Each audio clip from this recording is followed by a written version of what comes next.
ஆயுதெழுத்து நிகழ்ச்சிக்கு அன்போடு வரவேற்கின்றோம் நேர்களே. மதுவுக்கு எதிரான அரசாங்கத்துடைய மது கொள்கைக்கு எதிரான போராட்டங்கள் மாநிலம் முழுவதும் வெடித்து கிளம்பிக் கொண்டிருக்கின்றன.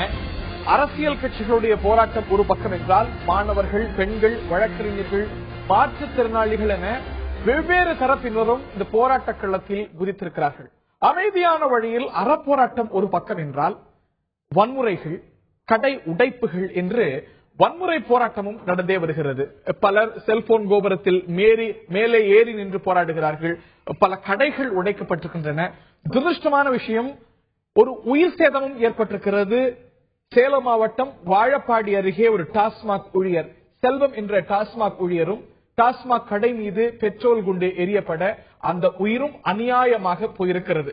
இந்த போராட்டங்கள் திசை மாறுகிறதோ அப்படிங்கிற கேள்வி எழுகிறது. பலருடைய பார்வை, இந்த ஒரு கோரிக்கை, இந்த ஒரு அழுத்தம், இதுல முகாந்திரமும் நியாயமும் இருந்தாலும் இது திசை மாறி சென்று கொண்டிருக்கிறதோ, வன்முறையும் அரசியலும் இதில் மேலோங்கி கொண்டிருக்கிறதோங்கிற ஒரு பார்வை எழுந்து கொண்டிருக்கிறது. இது ஒரு பக்கம் என்றால், அரசாங்கம் இந்த மது கொள்கையில மாற்றம் குறித்தோ, மதுவிலக்கு பற்றிய தன்னுடைய நிலைப்பாடு குறித்தோ ஒரு உறுதியான தெளிவான நிலைப்பாட்டை தெரிவிக்கவில்லை. அதே நிலைப்பாடு தொடர்கிறது.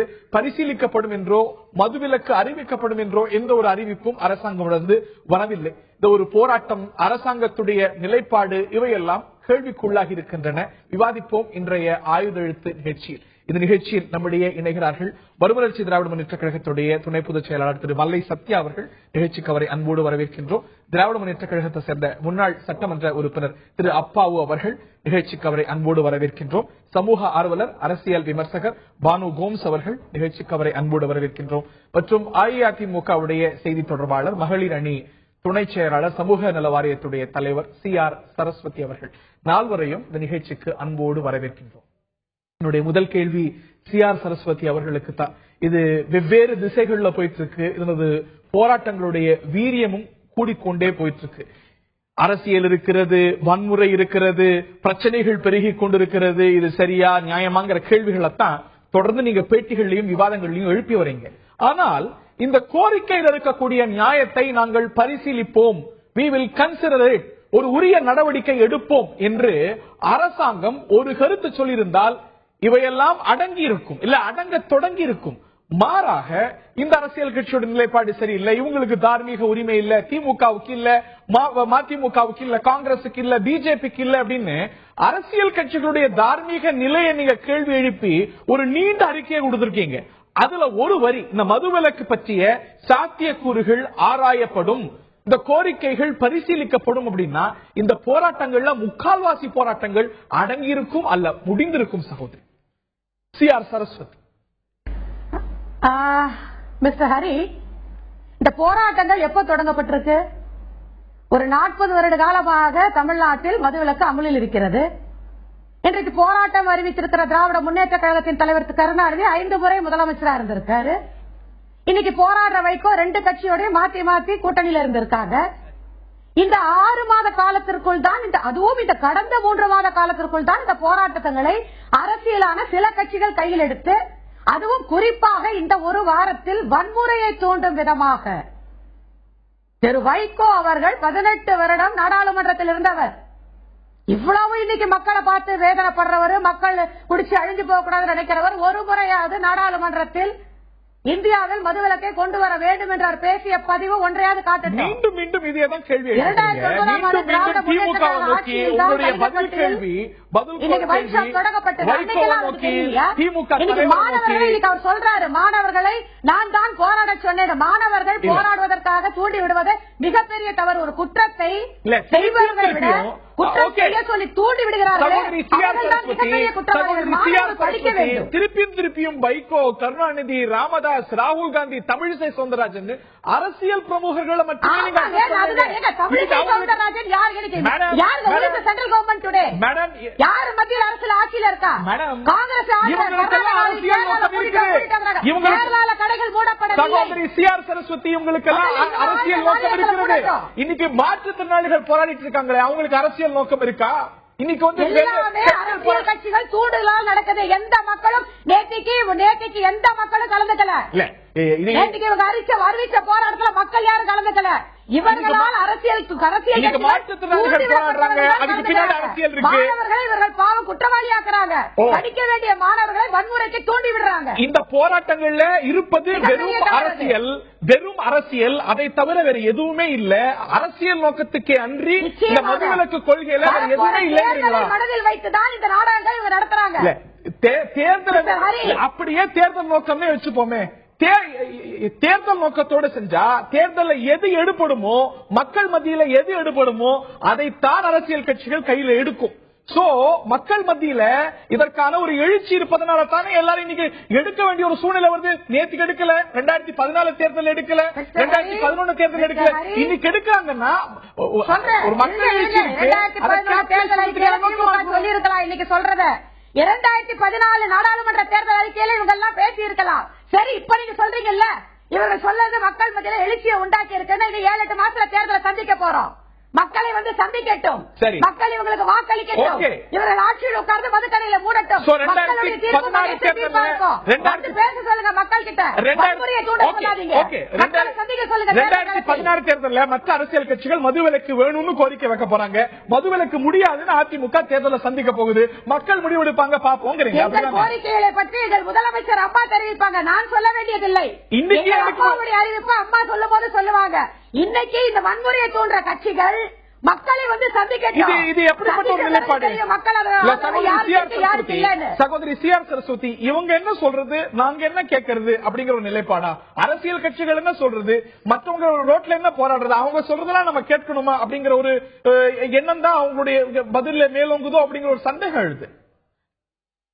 மிஸ்டர் ஹரி, அரசியல்வாதிகள் போராட வேண்டாம் நாங்க சொல்லல. இது ஜனநாயக நாடு, எல்லாருக்கும் எல்லா உரிமையும் இருக்கு. ஆனால் ஒரு வன்முறையை தோண்டி நேற்று கொண்டு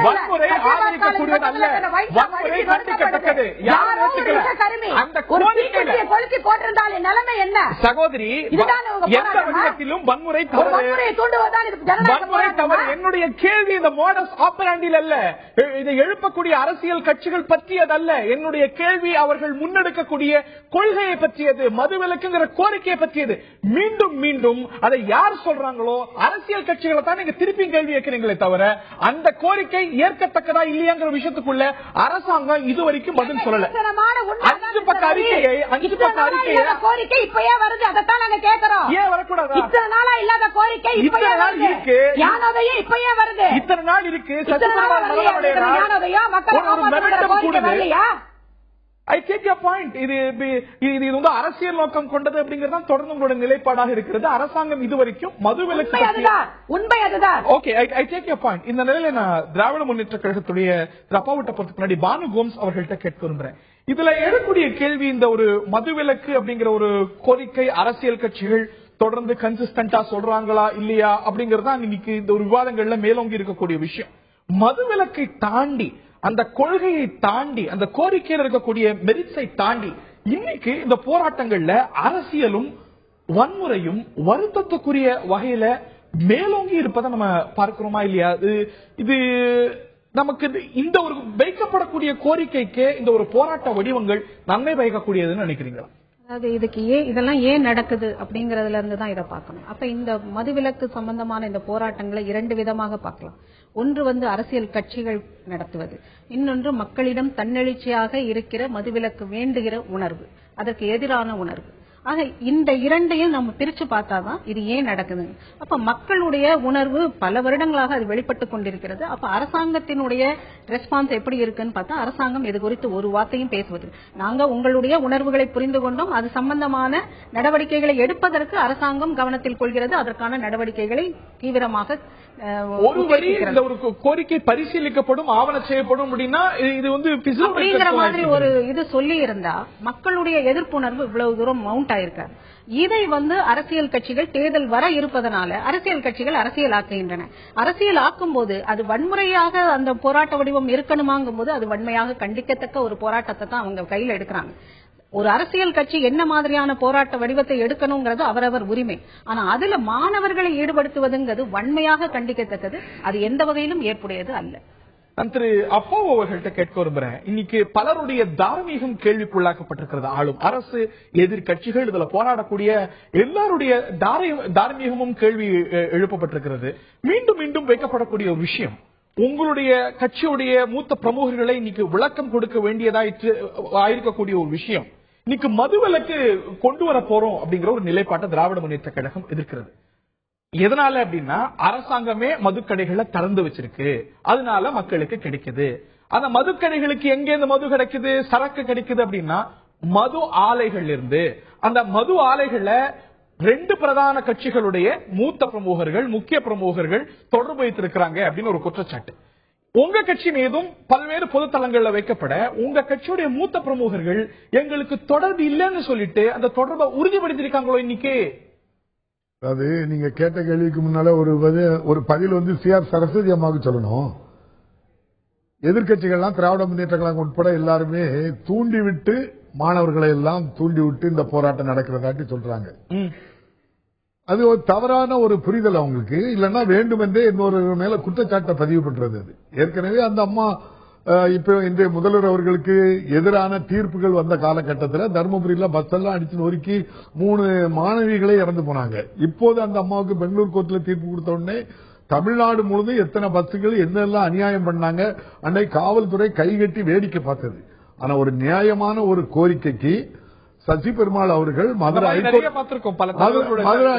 ஹைகோர்ட்ல ஒரு வழக்கு போட்டு கடந்த 2014 பிப்ரவரி மாசம் 20ஆம் தேதி அந்த உண்ணாமலை கடையை மாற்றப்படும் சொல்லியிருக்கு. அதுக்கப்புறம் 1 வருஷமா பண்ணல. திரும்ப கலெக்டரை போய் பாக்குறாரு. அவர் ஜூலை மாதம் 30ஆம் தேதி நான் முடிச்சிருந்தேன் அப்படின்னு இருக்காரு. 31ஆம் தேதி தான் அதை போய் அந்த பிரச்சனையில தலையிட்டு 5 மணி நேரம் ஒரு மனுஷன் 58-60 வயசு மனுஷன் கோபுரத்துல நிக்காருன்னா இந்த காவல்துறை கைகட்டி வேடிக்கை பார்த்தது நியாயம் இந்த அம்மா சொல்றாங்களா? நேற்று முன்தினம் பச்சையப்பா கல்லூரி மாணவர்கள் அதனுடைய எதிர்வெளியாட்டு மது வேண்டாம் அப்படின்னு சொல்லி நியாயமாட்டு ரோட்டுக்கு வந்தவங்களை பிடிச்சி அடிச்சு மிதிச்சு பூட்ஸ்கால உங்க ஊடகத்தின் மூலமாலாம் நாங்க பார்த்திருக்கோம். போராடினாங்க. அரசு மதுபான கடைகள் உடைக்கப்பட்டிருக்கு. இல்ல நீங்க உடைக்கப்பட்டிருக்கு அப்படின்னு மாணவர்கள் இது ஒரு சம்பவம் இல்ல. நீங்க பஸ்ஸே தீய கொளுத்தி இருக்கீங்க, அதுக்கு அடிச்சீங்களா? ஒரு அநியாயம் அநியாயத்துக்கான ஒரு காரணமா போயிடும். அப்ப அவங்க இல்ல நீங்க கட்சிக்காரங்க உங்க அம்மா ஊழல் பண்ணைக்கு இவ்வளவு கூத்து பண்ணைக்கு ஏன்னு கேட்கல போலீஸ் இல்ல இத போய் அடிப்பீங்களா? நீங்க அதுக்கு என்ன உண்டு? அதுக்கு அடிச்சீங்க. தர்மபுரியில இன்னொரு கட்சி இன்னொரு பஸ் கடையை உடைச்சிருக்கு. நீங்க அதுக்கு வழக்கு போடுங்க, தண்டனை கோர்ட்டு கொடுக்கட்டு. நீங்க அதுக்கு நீங்க சட்டம் தடுத்து போலீஸ் அடிக்க என்ன பொதுச்சத்தை சேதம் ஒரு இடத்துல பொதுச்சத்து வீணானால் பொதுச்சத்து தர்மபுரியில பயிர் அடிக்கலாம். அது பொது சொத்து இல்ல. அதுக்கு ஒரு முதலமைச்சர் ஊழல்ல தண்டனை வார்த்தை ஊழல்ல தண்டனை வாங்கினதுக்கு நீங்க தார்மீக உரிமை. அதிமுக பிரமுகருக்கோ சாதாரண பச்சையப்பன் கல்லூரி மாணவனுக்கோ ஒரு சாதாரண குடிமகனுக்கோ யாருக்கும் அந்த உரிமை கிடையாது.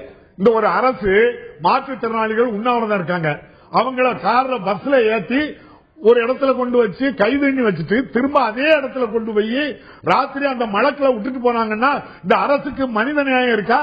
அப்ப யாரு வேணாலும் எதையும் செய்யலாம், அதிகாரம் இருக்கலாம் பண்ணிட்டு இருக்காங்க அவங்க. நீங்க இன்னொரு கேள்வி கேட்டீங்க, நீங்க மதுபானத்துக்கு நீங்க ஆலைகள்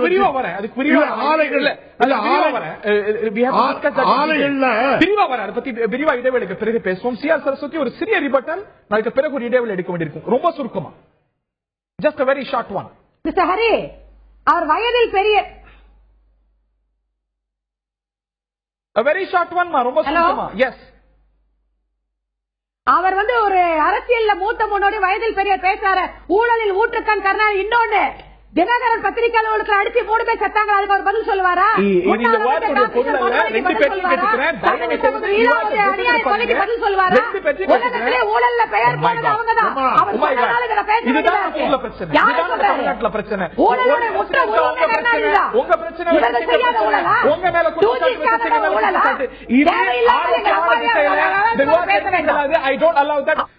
மதிமுகவுடைய துணை பொதுச் செயலாளர்கிட்ட கேட்க இருக்கின்றேன். இன்னைக்கு உங்கள் மீது வைக்கப்படக்கூடிய மிக பிரதானமான விமர்சனம், வெறும் அதிமுக மட்டுமல்ல, மதுவிலக்கு கொள்கையை ஏற்கக்கூடிய பாட்டாளி மக்கள் கட்சி உட்பட மாணவர்களை நீங்க தவறா திசை திருப்புறீங்க, தவறான வழிக்கு கொண்டு போறீங்க.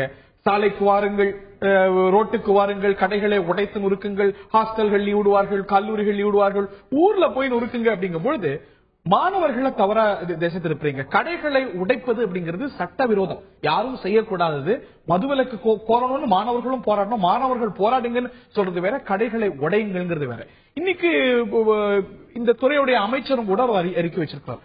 உங்களுடைய தலைவருடைய மகன் துரை வையாபுரி ஒரு சிகரெட், ஒரு புகையிலை விநியோக நிறுவனத்துல பங்குதாரரா இருக்கிறார் அப்படின்னு. இன்னைக்கு புகையிலை வேண்டாம்னு கோர்றவங்க, சிகரெட் வேண்டாம்னு கோர்றவங்க நாளைக்கு அந்த கடையுடைய குடோன் உடைத்தால், இதே போல வந்து உடலுக்கு தீங்கு, இது உடைக்கப்படணும்னு கடையுடைய குடோன் உடைத்தால் அது நிச்சயமாக சட்டவிரோதம். அது நமக்கு எப்படி ஏற்புடையதாக இருக்காதோ அதே போலத்தானே அரசு சொத்துக்களை உடைத்தல் என்பது. முதல்ல 2 கேள்விக்கு பதில். அதிமுக சார்பில் பேசினவங்க சொன்னாங்க, மறுமலர்ச்சி திமுக வந்து மாறி மாறி கூட்டணி வைத்தது என்று சொல்கிறார்கள். 1998ஆம் ஆண்டு மறைந்த அண்ணன் காளிமுத்து மூலமாக தலைவர் வைகோவிடம் தூதுவிட்டு மறைவான இடத்தில் தலைவர் வைகோ அவர்களை சந்தித்தவர்கள் அதிமுகவுடைய பொதுச் செயலாளர் தங்களுடைய கூட்டணிக்கு வாருங்கள், கூட்டணி வைத்துக் கொள்ளலாம் என்று சொன்னவர் என்பதை பேச வேண்டும், உணர்ந்து பேச வேண்டும். மற்றொன்று, தலைவர் வைகோ அவர்கள் 18 ஆண்டுகள் நாடாளுமன்ற உறுப்பினர் என்று சொன்னார்கள். அது தவறான புள்ளி வரும். 24 ஆண்டுகள் நாடாளுமன்ற உறுப்பினராக தலை சிறந்த நாடாளுமன்ற உறுப்பினர் என்ற பெயரை பெற்று வந்தவர் தலைவர் வைகோ அவர்கள். இன்றைக்கு நீங்கள் சொல்வதை போன்று தலைவர் வைகோ அவர்கள் மாணவர்களை தூண்டிவிடுகிறார், பாட்டாளி மக்கள் கட்சி இது விளம்பரத்துக்காக நடத்தப்படுகின்ற போராட்டம் என்று சொல்லுகிறார் என்று சொல்வதெல்லாம், நாங்கள் ஒன்றும் கோடி கோடியாக கொட்டி பணத்தை செலவு செய்துவிட்டு போராட்டத்தையோ அல்லது மாநாடுகளோ நடத்தி கொண்டிருக்கவில்லை. தலைவர் வைகோ அவர்கள் மாணவர்களை அழைத்திருக்கிறார், போராட்டத்திற்கு வாருங்கள் என்று, நாட்டை காப்பதற்காக. எப்படி எகிப்தில் மல்லிகை புரட்சி என்று சொல்லப்பட்ட ஜாஸ்மின் புரட்சி வெடித்து சிதறியதோ அதை போன்றுதான், எரிமலை வெடிப்பதற்கு முன்பாக எச்சரிப்பதில்லை என்பதை போன்றுதான் தலைவர் வைகோ அவர்கள் மாணவர்களை வீதிக்கு வாருங்கள், நாட்டை காக்க வாருங்கள் என்று அழைத்திருக்கிறார். வீதிக்கு வரலாம், போராடலாம், அறவழியில போராடலாம். கடைகளை உடைக்க தலைவர் வைகோ அவர்கள் மருந்து கடைகளை அடித்து உடைக்க சொல்லவில்லை, மாறாக ஓட்டல்களை அடித்து நொறுக்க சொல்லவில்லை, ரேஷன் கடைகளை அடித்து நொறுக்க சொல்லவில்லை. எந்த ரேஷன் கடையில் இருக்க வேண்டிய காவல்துறை, மருத்துவமனையில் இருக்க வேண்டிய காவல்துறை இதை எதையும் கண்டுகொள்ளாமல் மதுவை மக்களை பாழ்படுத்துகின்ற, குறிப்பாக சட்டம் ஒழுங்கு சீர்கெடுவதற்கு மூல காரணமாக இருக்கின்ற அந்த மதுவுக்கு சர்க்கார் பாதுகாப்பாளர் அமைப்பது என்பது எந்த விதத்தில் ஏற்றுக்கொள்ள முடியும்? எனவே அரசு ஒன்று சொல்வதன் மூலமாக ஏற்றுக்கொள்ள வேண்டும். இருப்பது நமக்கு பிடித்த சொத்தோ பிடிக்காத சொத்தோ, தீங்கு விளைவிக்கக்கூடிய சொத்தோ நல்ல சொத்தோ, அது அரசு சொத்து. அதை உடைப்பது, கடைகளை நொறுக்குவது அப்படிங்கிறது சட்ட விரோதம். சாராயம் அரசு சொத்து என்பதை எங்களால் ஏற்றுக்கொள்ள முடியும். நீங்க ஏற்றுக்கொள்ளாம இருக்கலாம். டாஸ்மாக் கடைகள் இருக்கக்கூடிய சரக்குகள் அரசு சொத்து. அரசு தரமான கல்வியை தர வேண்டிய அரசாங்கம் தரமான மதுவை தருகிறது அப்படிங்கிறீங்க. அதே போல உங்கள் கட்சியுடைய தலைவருடைய மகன் ஒரு அதுக்கு தெளிவான அறிக்கையை நேற்று தினம் தலைவர் வைகோ அவர்கள் அதே லாஜிக்ல வேற ஒரு அரசியல் கட்சி தலைவர் இது வந்து புகையிலை உடலுக்கு தீங்கு, இது நல்லதல்ல அப்படின்னு அதை உடைத்தால் சட்டவிரோதம், நடவடிக்கை எடுக்கப்பட வேண்டியது. அதை நீங்க ஏற்றுக்கொள்வீங்களா? இல்ல தலைவர் அதுக்கான தெளிவான பதிலை நேற்று தினம் மதுரை வேற யாராவது ஒரு அரசியல் கட்சி உங்களுக்கு பிடிக்காதவர் இறங்கி அந்த குடோனை அடித்து உடைக்கிறீங்க, அது சரியா திசை திருப்புகின்ற வேலை. இந்த செய்தி என்பது ஏறக்குறை 7000 மதுபான கடைகளை திறந்து வைத்திருக்கிறது அரசு. 7000 மதுக்கடைகள் மூலமாக இந்த மக்கள் எப்படி பாழ்பட்டுக் கொண்டிருக்கிறார்கள் என்பதை அறிகிறது. புகையிலையால் அதுதான் நேற்று தெளிவா தலைவர் வைத்து சொல்லியிருக்கிறார். அப்படி ஒரு நிலைமைகள் வருகின்ற போது அது என்ன முடிவு எடுக்கப்படுமோ எடுக்கப்படும். இதுக்கு ஒரு நியாயம் கற்பித்து ஒருத்தர் பண்ணா அதுக்கு இன்னொரு நியாயம் கற்பித்து பண்ண எங்க போய் முடியுது? இல்லை, வன்முறையில் நாங்கள் நாட்டம் கொண்டவர்கள் அல்ல. 22 ஆண்டு காலம் மறுமலர்ச்சி இல்லையா? கடைகள் உடைப்பு என்பது வன்முறையா இல்லையா? சட்டத்தின் பார்வையில், சட்ட புத்தகத்தின்படி அரசு கடைகளை இல்லாட்டி எந்த கடையும் உடைப்பது என்பது சட்டத்தின்படி குற்றமா இல்லையா? மதுக்கடைகளை மூடப்பட வேண்டியது அரசின் கடமை. அது அரசு வலியுறுத்தலாம், நீங்க வலியுறுத்தலாம், திமுக வலியுறுத்தலாம், பானுகோபம் வலியுறுத்தலாம், நான் வலியுறுத்தலாம், எல்லாரும் வலியுறுத்தலாம். எத்தனை நாளைக்கு, எவ்வளவு நாளைக்கு? ஒரு பொறுமைக்கும் எல்லை வழக்கு தொடுக்கலாம். உச்ச நீதிமன்றம் வரைக்கும் சென்று இந்த அரசு கண்டன கடைகளை வாங்கி கொண்டு வந்திருக்கிறது. யாருக்கும் எந்த சொத்தையும் யாருடைய சொத்தையும் அது பொது சொத்தோ தனிநபருடைய சொத்தோ உடைப்பதற்கு வன்முறையில் ஈடுபடுவதற்கு உரிமை கிடையாது. கலிங்கப்பட்டி கிராமத்தில் அந்த ஊராட்சி மன்றத்தில் மதுக்கடை வேண்டாம் என்று 2002ஆம் ஆண்டு இந்த அரசு அதிமுக அரசு பொறுப்பேற்றவுடன் டாஸ்மாக் மதுபான கடையை அரசே ஏற்று நடத்துகின்ற போது அந்த கடையை கொண்டு வர முயற்சி செய்கிறார்கள். ஊராட்சி மன்றத்துடைய தலைவர் அண்ணன் ரவிச்சந்திரன் அவர்கள் தீர்மானம் போட்டு 100% எங்களுக்கு வேண்டாம் என்று சொன்னதற்கு பின்னாலும் 95 வயது கடந்த எங்கள் தலைவர் வைகோவுடைய வீரத்தாய் மாரியம்மாள் வீதிக்கு வந்து போராடுகின்றார்கள். என்னுடைய உயிரை நான் பணயமாக வைத்து இந்த மதுக்கடை அப்புறப்படுத்துவேன் என்று முதல் நாள் எச்சரிக்கிறார். சர்க்கரை நாற்காலில் வந்து போராடுகின்றார். மறுநாள் மூட வேண்டிய நியாயமான போராட்டம், குறைந்தபட்சம் மூட வேண்டிய அரசாங்கம் நியாயமான டிஎஸ்பி தலைமையில் வந்து 300க்கும் மேற்பட்ட காவல்துறை வந்து மதுபான கடையை நாங்கள் திறப்போம், அரசா மக்களா பார்த்துக் கொள்ளலாம். மக்களுக்காக உண்ணாமலை கடையில கோர்ட் ஆர்டர் இருக்கிறது. இங்க ஊராட்சியோட 1000 நாள் போராடி 31வது நாள்ல தான் உயிரிழக்கிறார். அங்க கோர்ட் ஆர்டர் இருக்கிறது. அவர் கொல்லப்பட்டிருக்கிறார் என்பதுதான் சொல்லப்படுகின்ற செய்தி. கோர்ட் ஆர்டர் இருக்கிறது. அதையும் மீறி போராட்டம் நடத்துறார். கடைகளை அந்த பகுதியில் இருக்கக்கூடிய மக்கள் கோர்ட் ஆர்டர் இருந்தும் உடைக்கல. இன்னைக்கு உடைங்கன்னு சொல்றதோ இல்ல வெவ்வேறு இடங்கள்ல தனிநபர்களோ அமைப்புகளோ கையில் எடுத்து கடைகள் உடைக்கப்படுவதோ நிச்சயம் அல்லதல்ல திரு சத்யா. சட்டத்துக்கு விரோதமானது. இல்ல, சட்டத்துக்கு விரோதம். மதுக்கடையில் மூடப்பட வேண்டியது ஒரு அரசின் கடமை. அது செய்ய வேண்டும் என்று எதிர்பார்க்கிறோம். செய்ய முடியாத பட்சத்தில் மக்களை கிளர்ந்து தன்னிச்சையாக போராடி கொண்டிருக்கிறார். ஆட்சியில் இருக்கக்கூடிய அரசு அசம்பிளில சட்டமன்ற உறுப்பினர்கள் பேசும்போது வெளியே அனுப்புறாங்க, தூக்கி போடுறாங்க எதிர்கட்சிகளை. கேட்டா என்ன சொல்றாங்க அப்படின்னு சொன்னா, வெளிநடப்புக்கோ வெளியே அனுப்புவதற்கோ அளவுக்கு பேசக்கூடாது அப்படின்னு சொல்ற இந்த அரசு நாட்டுல மக்கள் எல்லாம் ஒட்டுமொத்தமாட்டு மதுவினால் ஏற்படக்கூடிய தீங்க நினைச்சு போராட்டங்கள் இருக்கு அப்படின்னு சொன்னா நீங்களே நியாயமா சரஸ்வதிட்ட ஒரு கேள்வி கேட்டீங்க. இத பற்றி உங்களுடைய அரசு கவனத்துல எடுத்து நாட்டுல என்ன நடக்கு, யார் யார் வாரா, ஊனமுற்றோர்கள் வராங்க, மாணவர்கள் வராங்க, விவசாயிகள் வராங்க, பாதிக்கப்பட்டவங்க வராங்க, யாரையும் இந்த அரசு எட்டி பார்ப்பது கிடையாது, கூப்பிட்டு பேச கிடையாது. அதோட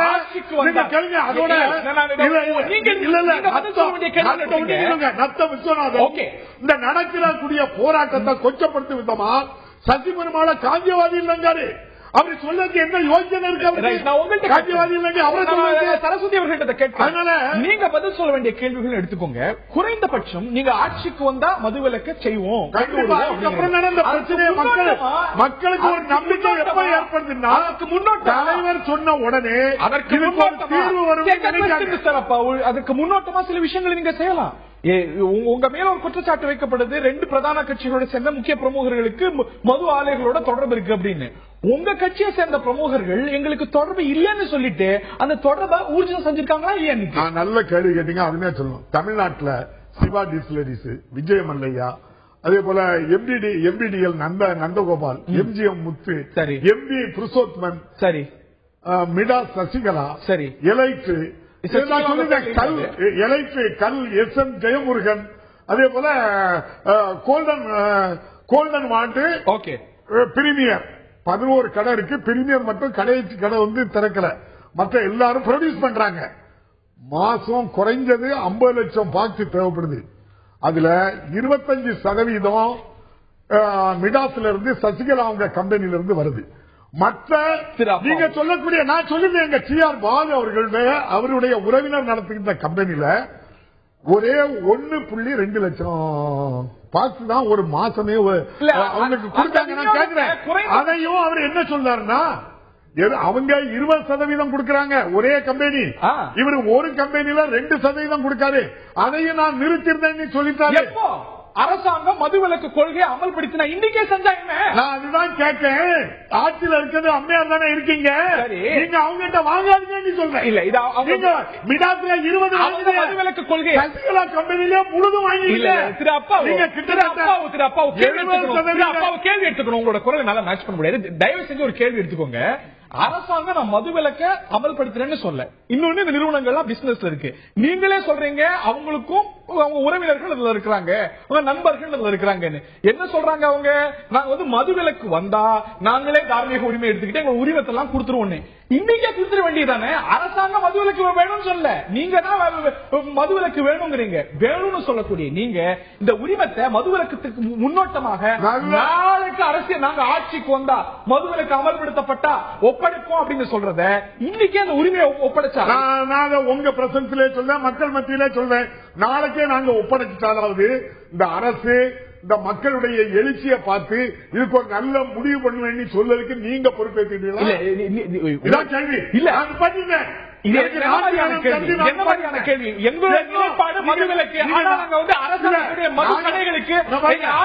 மது சப்ளை ஒரு கட்சியில ஒரு முக்கியமான நிறுவனம் ஒப்பந்தக்காரர் நீங்க சொல்றது போல ஒரு முக்கியமான நிறுவனத்திலிருந்து உங்க கட்சி பிரமுகரோடு தொடர்பு இருக்கக்கூடிய ஒரு நிறுவனத்திலிருந்து 2011 1002 கோடி, 2012 683 கோடி, 2013 659 கோடி. இன்னொரு முன்னாள் அமைச்சருடைய உறவினர்களுக்கு சம்பந்தப்பட்ட நிறுவனம் சொல்லக்கூடிய நிறுவனத்தில் 2011 471 கோடி, 2012 610 கோடி, 2013 583 கோடி.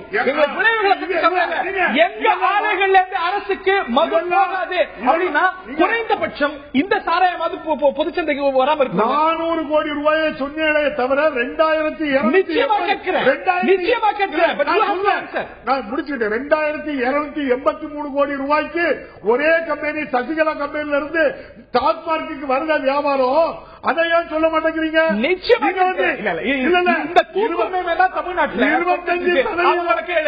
அவங்களை நிறுத்த சொல்ல நான் நிறுத்துறேன்.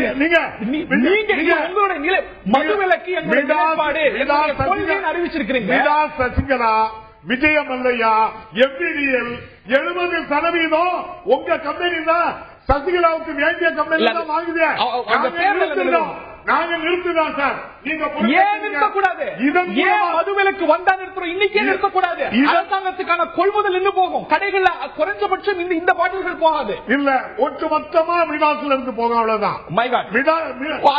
பிரச்சனையா? விடாசுல இருந்து ஜாஸ்தியா போகும் பிரச்சனையா? ஒவ்வொரு கட்சியிலும் எல்லா தொழில் பண்றவங்களும் இருக்காங்க. இங்க ஒன்னும் கேட்டுருக்க, கான்ட்ராக்ட் எடுக்கிறவங்க இருக்காங்க, உத்தியோகம் பாக்குறவங்க இருக்காங்க, குடிக்கிறவங்க இருக்காங்க. பிரச்சனை இந்த ஆலைகள்ல இருந்து கொள்முதல் வேற ஒரு நிறுவனத்துக்கு போகும். ஊடகத்துல இருந்து ஒரு நல்ல பதில் சொல்லணும்னா, அநியாயமா அந்த மாணவர்களை அடிக்காங்க. நேற்று தளபதி போய் பார்த்து ஆறுதல் சொல்லிட்டு வராங்க. நாங்க 10ஆம் தேதி ஒரு ஆர்ப்பாட்டம் நடத்த போறோம் தமிழ்நாடு முழுவதும். இந்த அரசு குறைந்தபட்சம் என்ன எண்ணி கேட்டு பேசி ஒரு சர்வ கட்சிகளையும் கூப்பிட்டு என்ன பிரச்சனை இருக்கு, கவர்மெண்ட் இப்படி இருக்கு, இதுல இவ்வளவு வருமானம் இருக்கு, அதெல்லாம் நான் கேட்க மாட்டேன். நான் இஷ்டத்துக்கு பண்ணுவேன். இன்னைக்கு விபத்துல இந்தியாவிலே அதிக விபத்து தமிழ்நாட்டில் நடக்கு. அவ்வளவு இந்த விபத்துக்கு காரணம் தமிழ்நாடு. நீங்க தான் தூண்டி விட்டு பண்ணாங்க. இது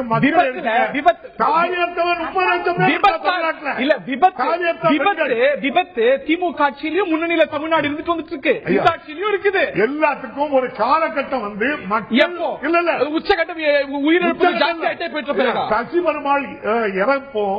இன்னைக்கு தலைவர் கலைஞர் வந்து ஒரு அறிவிப்பு பண்ணாரு, நாங்க ஆட்சிக்கு வரதை நிறுத்துவோம். சசி பெருமாள் போய் நேர்ல போய் சரஸ்வதி அவர்கள்ட்ட கேட்க மிடாசுக்கும், மிடாஸ் அப்படிங்கிற மது ஆலைக்கும் அதிமுக எந்த பிரமுகருக்கும் எந்த தொடர்பும் இல்லை என்று மறுக்க போகிறீர்களா?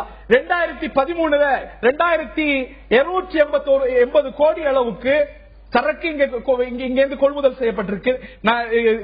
அங்க சொன்ன கணக்கும் இங்க சொன்ன கணக்கும் பீர் பாட்டில் கணக்குல இல்லாம சொல்லக்கூடிய கணக்கு 2012 1729 கோடி, 2011 1404 கோடி. இன்கிரீஸ் ஆயிட்டு வந்திருக்கு.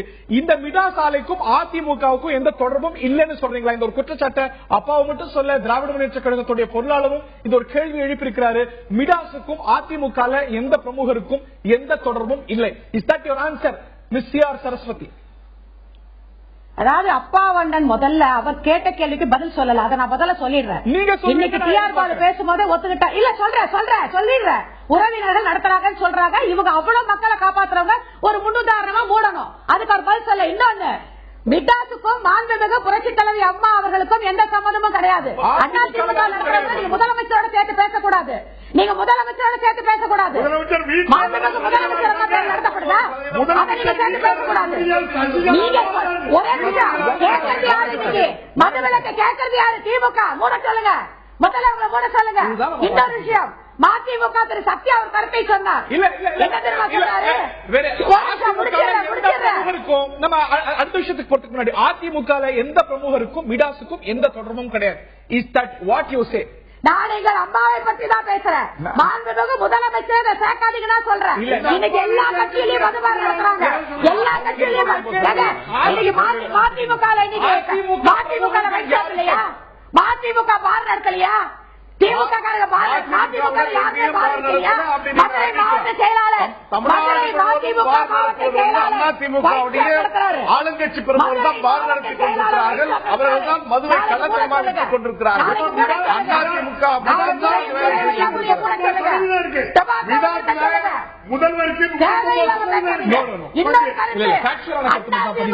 மதிமுக தயவு தேவையில்லை. மதிமுக தான் அதிமுக தயவு தேவைப்பட்டது. எங்கள் அம்மாவால் தான் அவங்க கட்சிக்கு அங்கீகாரம் வந்தது. அன்றைக்கு மறுமலை சித்தாந்த முன்னேற்ற கழகத்துடைய அலுவலகத்திற்கு வருவதற்கு முன்பாக தலைவர் வைகோவர்கள் ரகசியமாக கலைத்தவர்கள் அதிமுகவுடைய பொதுச் செயலாளர் என்பதை மறந்துவிடாதீர்கள். அதில் ஸ்ரீதவர் எங்கள் அம்மாவுக்கு அவசியம் இல்லை, உங்கள் தலைவருக்குத்தான் அவசியம். பானுகோம்ஸ் அவர்கள்ட்ட தான் கேட்க விரும்புறேன். இந்த விவாதத்துடைய போக்க நீங்க இடைவெளிக்கு முன்னாடி கவனிச்சிருப்பீங்க. எப்பொழுதெல்லாம் ஒருவர் நோக்கி ஒரு கேள்வி எழுப்பப்படுதோ மற்றொரு கேள்வி மற்றொரு நோக்கி கேட்கப்படுது. ஒரு குற்றச்சாட்டுக்கு பதிலாக இன்னொரு மீது ஒரு குற்றச்சாட்டு தான் வைக்கப்படுது. ஒட்டுமொத்தமா இந்த மதுவிலக்கு அரசியல் கட்சிகள் அணுகும் பொழுது பல கட்சிகளுடைய இந்த ஒரு கோரிக்கையை முன்னெடுக்கக்கூடிய கட்சிகளுடைய தார்மீகமும் கூட கேள்விக்குள்ளாக இருக்கிறது. இதுல அரசியல் மேலோங்கி இருக்கிறதோ இந்த ஒரு போராட்டத்துல அப்படின்னு தான் நம்ம பார்க்க முடிகிறது. 2010 இதுல மேலோங்கி இருப்பது, இந்த கோரிக்கைகள்ல மேலோங்கி இருப்பது உண்மையான ஒரு கொள்கையா 2016 தேர்தலா?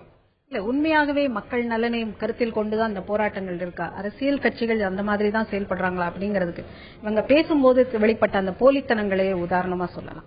அதாவது மிடாஸ் தான் இந்த அளவு ஏடிஎம்கே ஆட்சியில அவர்களுடைய சப்ளை தான் பெரிய அளவில் இருக்கு. அவங்களுடைய டிஸ்டிலரி சப்ளை தான். அதாவது கேள்வித்தனமா நீங்க நடத்துறீங்க அப்படின்னு சொன்னதுனால நான் முடிச்சேன். நாங்க நடத்தல,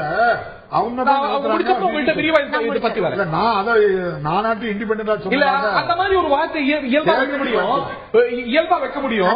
நான் ஒரு சின்ன புள்ளிவரத்தை மட்டும் பதிவு செஞ்சுட்டு வரேன். எலைட் நிறுவனத்துக்கு 2008-9 286 கோடி கொள்முதல் செய்யப்படுது. 2009 1051 கோடி, 2010 1275 கோடி. ஏன் இவ்வளவு கூடுது அப்படிங்கிற ஒரு கேள்வி பதில் கேள்வியை வைக்கலாம். இப்பதான் நான் பதிவு செஞ்சேன். 10-11 கூடுது, 81 கோடி, 1400 கோடி கூடுது.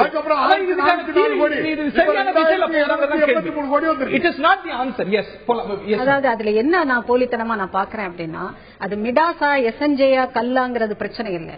ஆட்சி மாற்றம் வரும்போதெல்லாம் அந்த கிராஃப் ஏறி ஏறி இறங்குவதை நாம பார்க்கலாம். அதாவது திமுக ஆட்சியில் திமுகவினருடைய டிஸ்டிலரிஸ்ல இருந்து வாங்குகிற சப்ளை அதிகமாகவும், ஏடிஎம்கே ஆட்சியில மிடாஸ்ல இருந்து வாங்குகிற சப்ளை அதிகமாகும். அந்த கிராஃப் ஏறி இறங்குது. ஆக அடிப்படையில் இந்த சாராய வியாபாரம்ங்கிறது கட்சிகளினுடைய வருமானத்திற்கான, கட்சிகள் நேரடியாக வருமானத்தில் ஈடுபடுகிற ஒரு விஷயமா இருக்கு. ஆக அரசியல் மிகப்பெரிய அளவில் அந்த இடத்தில் வியாபார ரீதியாகவும் வருமானத்தை பார்த்துக் கொண்டிருக்கிற ஒரு நிலையில் அதே கட்சிகள் மது விலக்கை பற்றி பேசும்போதுதான் அந்த இடத்துல போலித்தனம்ங்கிற கேள்வியே வருது. மிடாச மாத்திரம் கை காட்டிட்டு இருக்க முடியாது. என்ன மாதிரியாக அங்க அது நடக்குதுங்கிறத அந்த கிராஃப் நமக்கு மிக தெளிவாக கடந்த 10-12 வருடங்களாக நாம பார்த்து. அப்ப இதற்கான தீர்வு என்னங்கும் போது, ஒரு கொள்கை ரீதியாக நான் மக்களுடைய நலனை உண்மையாகவே ஜெனியூனா நான் பேசுறேன் அப்படிங்கும் போது, எங்கள் கட்சி சார்ந்த டிஸ்டிலரிஸ்ல இருந்து நாங்க டாஸ்மாக்கு ஆலயம் நீங்க மூட தேவையில்லை. ஆனா டாஸ்மாக்கு, தமிழகத்தில் உள்ள டாஸ்மாக்கு எங்களுடைய ஆலையில் இருந்து சப்ளை தரமாட்டோம், இது கொள்கை ரீதியாக நாங்கள் எடுக்கிற முடிவுன்னு கட்சிகள் அறிவித்தாதான் மக்களுக்கு ஒரு நம்பகத்தன்மை ஏற்படும். சும்மா புரட்சி அது இதுன்னு பேசிட்டு ரோட்ல மாணவர்களை நீ அடி உதைன்னு சொல்லி ஒரு பக்கம் அரசியலை தூண்டி விட்டுக்கொண்டு இன்னொரு நாங்க தனியாக ஒரு போராட்டம், இது எதிலுமே போலித்தனம் தான் தெரியுதே தவிர உண்மையான அக்கறை, மக்கள் நலனை ஒரு தாங்களும் உள்வாங்கிக் கொண்டு அந்த மக்கள் நலனுக்கு ஒரு பலனை எதிர்பார்க்கிற அரசிட்ட ஒரு பலனை கொண்டு வரக்கூடிய ஒரு நீங்க சொல்ல விடாம நாங்க 2006 சொன்னதை சொல்லியிருக்கோம். பட்ஜெட் ஆட்டே நாங்க தேர்தல் அறிக்கையில சொன்னதை சொல்லியிருக்கோம். அதே மாதிரி தலைவர் கலைஞர் 2016 நாங்க ஆட்சிக்கு வருவோம், வந்த உடனே அதை நிறுத்துவோம்னு சொன்னாங்க. நாங்க உறுதியா இன்னொரு விஷயம் சசி பெருமாள் பத்தி சொன்னாங்க. சசி பெருமாள் 10-12 வருடங்களுக்கு மேலாக இந்த மதுவிலக்கை பற்றிய போராட்டங்களில் ஈடுபட்டவர். எந்த கட்சி அவருக்கு அங்கீகாரம் கொடுத்தது, எந்த கட்சி அவர் பின்னால் நின்றது? தொடர்ந்து அவருக்கு போராடி இருக்கிறோம். அவர் கைது செய்யப்பட்டிருக்கும் போது நாங்கள் கூட போயிருக்கோம். தொடர்ந்து அவர் கூட நாங்கள் பங்கேற்றிருக்கிறோம். நீங்க தெரியாமல் பேசலாம். அவர் உண்ணாவிரதமாக அனைத்து நிலையிலும் கடமையாற்றியவர்கள். சாகுவரை உண்ணாவிரதம் இருந்தாரு. அவரை தூக்கி ஜெயில ஆஸ்பத்திரியில போட்டீங்க, ஜெயில போட்டீங்க, அங்கேயும் உண்ணாவிரதம் இருந்தாரு. நான் குறிப்பிடுவது மிக முக்கியமாக ஆட்சிக்கு வரக்கூடிய சாத்தியக்கூறு உள்ள, ஆட்சிக்கு வந்தால் மதுவிலக்கை அமல்படுத்தக்கூடிய சாத்தியக்கூறு உள்ள ஒரு கட்சி சசி பெருமாளுக்கு எந்த அளவு அவர் போராடும் போது அங்கீகாரம் அளித்தது. கலைஞர் சொன்ன உடனேதான் அவர் எல்லா கட்சிகளும் சொன்னாங்க. கலைஞர் அதை நான் நிறுத்துவேன்னு சொன்ன உடனேதான் நேர்ல நீங்க நிறுத்துவே நான் நம்புறேன். அடுத்தால உங்க நீங்க அதிமுக தரப்பையும் திமுக தரப்பையும் கேள்வி எழுப்புறீங்க. மிடாஸ் பத்தி கேள்வி எழுப்பினீங்க. மது எந்த அளவுக்கு ரொம்ப மோசமானதோ புகையிலையும் மோசமானது. இதுல இந்த விவகாரத்துல உங்கள் மீதும் ஒரு குற்றச்சாட்டு வைக்கப்படுகிறது. உங்களுடைய தலைவருடைய மகன் ஒரு டொபாக்கோ டிஸ்ட்ரிபியூஷன்ல, சிகரெட் டிஸ்ட்ரிபியூஷன்ல இருக்கிறார் அப்படின்னு. அவருடைய மகன் பற்றியது அப்படின்னாலும் கூட இது வைகோ அவர்களுடைய தேர்தல் அறிக்கை.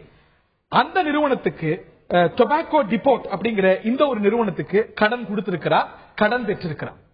தலைவர் வைகோ தவறான அவர் சப்மிட் பண்ண அபிடவிட். திரு வைகோ அவர்கள் சப்மிட் பண்ண அபிடவிட். தவறான தகவல் அவர் சப்மிட் பண்ண அபிடவிட் நீங்க இணையத்தில் இருக்கு. அது இல்ல, பட் தொடர்புகளுக்காக சொல்ல வரேன். பர்சனல் லோன் இந்த டொபாக்கோ டிபாட்டுக்கு 3,91,825 கோடி ரூபாய். அந்த நிறுவனத்துக்கு சிறியதோ பெரிதோ சொல்றீங்க, எத்தனையோ கோடி ரூபாய் சொல்றீங்க, அதுக்கான வாய்ப்புகளும் இல்ல. இல்ல அபிடவிட் நீங்க திரையில பார்க்கலாம், நேர்களும் பார்க்கலாம். You can have a copy. அதுல 7ஆவது பக்கம் 11ஆவது பக்கம் கடன் கொடுத்திருக்கிறார், பெற்றிருக்கிறார். அவர் தரப்பிலிருந்து 3,91,825 ரூபாய் கடன் கொடுக்கப்பட்டிருக்கிறது. 3 லட்சம் கடன் கொடுத்து வாங்கி. அவருடைய மனைவி தரப்பிலிருந்து 48 லட்சம் ரூபாய், 11,901 ரூபாய் கொடுக்கப்பட்டிருக்கிறது. பெறப்பட்டிருக்கக்கூடிய கடனும் இருக்கிறது 1,37,545 ரூபாய். இதுல எந்த சட்டவிரோதமும் இல்ல அப்படிங்கறத நான் பதிவு செஞ்சாகணும். இது சட்டவிரோதம் அல்ல. அவர் அவர் பதிவும் செஞ்சிருக்கிறார். எப்படி மது அப்படிங்கிறது மோசமானது? இப்போது திமுகவுக்கு சில ஆலைகளோட தொடர்பு இருக்கிறது, அதிமுகவுக்கு சில ஆலைகளோட தொடர்பு இருக்கிறது அப்படிங்கிறதோ அதே போலத்தானே இதுவும். லிக்கர் எந்த அளவுக்கு மக்களை கெடுக்கிறதோ டொபாக்கோவும் சிகரெட்டும் மக்களை பாதிக்கக்கூடியதான். இன்னைக்கு இதெல்லாம் எடுத்து கையில் எடுத்து போராடுகின்றார் என்பதற்காகத்தான் இன்றைக்கு கூட தலைவர் வைகோ அவர்களை கொலை செய்கின்ற நோக்கில் இன்றைக்கு காவி உடை அணிந்து கொலை வெறி தாக்குதலோடு நடத்துவதற்கு வராங்க. அது நிச்சயமா மிக மோசமானது. என்னன்னா ஆயுதம் தாங்கி காவலரோடு மறுமணி திமுக தலைமை கழக தாயகத்தை நோக்கி வராங்க. துப்பாக்கி ஏந்தி போலீஸோட தலைவர் வைகோ அவர்களை கொலை செய்யணும். இதுக்கு காவல்துறையோட அனுமதி கேட்கிறாங்க. F2 போலீஸ் ஸ்டேஷன்ல போய் நாங்க இந்த இடத்துல ஆர்ப்பாட்டம் நடத்த போறோம். காவல்துறை இடத்தை இடம் காட்டுது. மெட்ராஸ்ல நாங்க போராடணும்னா ஒன்னு வள்ளுவர் கோட்டம், இல்லன்னா சேப்பாக்கம், அல்லனா மாவட்ட ஆட்சித்தலைவரிடம். இந்த 3 இடம் தானே. அப்படி என்றால் இது அரசின் ஆதரவோடு நடக்கிறதா அல்லது மதுபான ஆலை அதிபர்களுடைய உத்தரவின் பேரில் இந்த கொலைவெறி தாக்குதலுக்கு ஆள் வருகிறார்களா? மற்ற அரசியல் கட்சிகளுடைய அலுவலகங்கள் முன்பாக இந்த மாதிரி அனுமதி இல்லை அப்படிங்கிற ஒரு வாதம் வைக்கிறீங்க. அதுல முகாந்திரம் இருக்கிறது. எப்படி அதிமுகவுக்கு மிடாஸோடு தொடர்பு, திமுகவுக்கு எல்ஐ டிஸ்டிலரியோட தொடர்பு, வேற ஒரு நிறுவனத்தோட தொடர்பு அப்படின்னு ஒரு குற்றச்சாட்டுல முகாந்திரம் இருக்கிறதோ, அந்த ஒரு கேள்வி அரசியல் ரீதியாக முக்கியத்துவம் பெறுகிறதோ, அதே போலதானே ஒரு புகையிலை நிறுவனத்தோடு உங்களுடைய தலைவர் குடும்பத்துக்கு இருக்கக்கூடிய ஒரு தொடர்பும் அதே போல ஒரு அதே கண்ணாடியில் தான் நம்ம வச்சு பார்க்க வேண்டியிருக்கிறது. அதே தட்டு தான் வச்சு போதைக்கு எதிரான போராட்டம் தான் இன்னைக்கு தமிழ்நாடு நடந்து கொண்டிருக்கிறது. குறிப்பாக மதுபானத்துக்கு காரணம் வெரி ட்ரூ. லட்சக்கணக்கான தாய்மார்களுடைய கண்ணீருக்கும் லட்சக்கணக்கான தாய்மார்களுடைய தாலி அறுக்கப்படுவதற்கு காரணம் இந்த மதுதான். மது அருந்து விட்டுதான் இன்றைக்கு காலையில் கூட தந்தி பத்திரிகையில பாத்தீங்கன்னா 2 குழந்தைகளை வைத்துக் கொண்டிருக்கின்ற தந்தை குழந்தைகளை நடுரோட்டில் விட்டுவிட்டு அவன் போதைக்கு அடிமை. மது உயிரை குடிக்கிறது, குடும்பங்களை சீரழிக்கிறது. புகையிலை கெடுக்கிறது இல்லையா? புகையிலே பிடிப்பவனை தாண்டி பக்கத்துல இருக்கிறவன் சுத்தி இருக்கிறவன் எல்லாருடைய உயிரையும் குடிக்கக்கூடிய வல்லமை கொண்டது இல்லையா? இல்ல, இப்ப நம்ம நோக்கமே அரசாங்கத்தை நோக்கி நம்ம பார்வை இருக்குது. இது வந்து நீங்க தடை செய்யணும்னு சுப்ரீம் கோர்ட்ல வழக்கம் இருக்கிறது. மதுவை பற்றி நம்ம எப்படி அதான் நேற்று சொல்லி இருக்கிறாரு, தடை செய்யப்பட வேண்டும் என்று சொல்லி திராவிட முன்னேற்ற கழகத்தை சேர்ந்த ஆலை அதிபர்களோ தொடர்பு இருக்க சொல்லக்கூடிய ஆலைகளோ இல்லாட்டி அதிமுகவோடு தொடர்பு இருக்கிறதா சொல்லக்கூடிய ஆலைகளோ தானா மூட முன்வர வேண்டும் என்றால் அது போன்ற ஒரு முயற்சியை தொடர்ந்து இது போன்ற நல்ல காரியங்களுக்காக போராடக்கூடிய மதிமுக தொடர்ந்து செய்து கொண்டிருக்கிறார்கள். பான்பராக் போடக்கூடாது, சிகரெட் பிடிக்கக்கூடாது, மது அருந்தக்கூடாது தலைவர் வைகோ அவர்கள் தொடர்ந்து எங்களுக்கு போதித்துக் கொண்டு வருகின்ற அறநெறிகளில் ஒன்று. எனவே மறுமலர்ச்சி திமுகவுடைய பொதுச் செயலாளர் மீது எந்த குற்றச்சாட்டு வைக்க முடியாத காரணத்தினால் அமைச்சர் அவர்கள் இது போன்ற குற்றச்சாட்டுகள் எடுத்து வீசுகிறார்கள். தங்களுடைய பொறுப்பை உணர்ந்து அரசு பொறுப்பில் இருக்கின்ற நிர்வாகத்தில் இருக்கின்ற நீங்கள் செய்ய வேண்டிய கடமையை மறந்துவிட்டு இது போன்ற இது சின்ன சின்ன விஷயங்கள் எல்லாம் கண்டுபிடித்து வந்து அது பூதகரமாக எதுவும் இல்லை அப்படிங்கறத நம்ம பதிவு செஞ்சாக வேண்டும். பலருடைய தார்மீக நிலை அப்படிங்கிறது கேள்வி எழுப்பப்பட்டிருக்கிறது அப்படிங்கிற இது அமைச்சர் நத்தம் விஸ்வநாதனும் கேள்வி எழுப்பியிருக்கிறார். நான் CR சரஸ்வதி அவர்கள்ட்ட கேட்டிருக்கின்றேன். மீண்டும் அதே விஷயம் தான். இதுல அரசாங்கம் மௌனம் கலைத்து நடவடிக்கை எடுக்கப்படும், நாங்கள் பரிசீலிப்போம் என்று சொன்னால் இந்த போராட்டங்கள் ஓரளவுக்கு கட்டுப்படும், இல்ல முழுமையாக நின்றுவிடும். Why not the government should do that? ஏன் அதை செய்யக்கூடாது? மாண்புமிகு துறை அமைச்சர் தெளிவான ஒரு அறிக்கையை கொடுத்திருக்கார். இது உடனடியாக செயல்படக்கூட முடியாது, மதுவிலக்கை உடனே அமல்படுத்த முடியாது என்பதை மாண்புமிகு துறை அமைச்சர் நத்தம் விஸ்வநாதன் தெளிவாக சொல்லி இருக்கிறார். திரு சத்யா சொல்றாரு சின்ன சின்ன விஷயம், smoking is injurious to health, கேன்சரை உண்டாக்கக்கூடியது புகை. அது அவங்களுக்கு சின்ன விஷயமா? மது பிடித்தவர்களை காப்பாற்ற நினைக்கிறவங்க ஸ்மோக்கிங்ல இருந்து காப்பாற்ற வேண்டியதானே? இத்தனை வருஷம் ஒரு பையன் சிகரெட்டை எத்தனை லட்சம் சிகரெட்டை வச்சிருப்பீங்க?